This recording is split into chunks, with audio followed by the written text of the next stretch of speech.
હો માછલી બોકડી કંઈક લેતી આવજે ની કે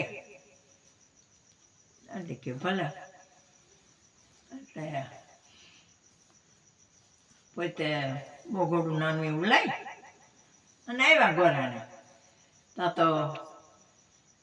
ફેરાની તૈયારી ઓહો આવો આવો ગોરાણીમાં આવો કે ગોરાણીમાં બહુ ગીત આવડે છે એકાદું ગાવ કે બાયું કે એટલે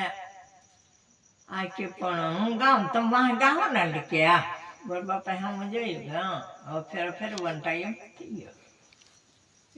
ગોર બાપા ગોરાણી કે કેમ ચાલો કેમ રે શ્યામીનાથ કરી રે સભા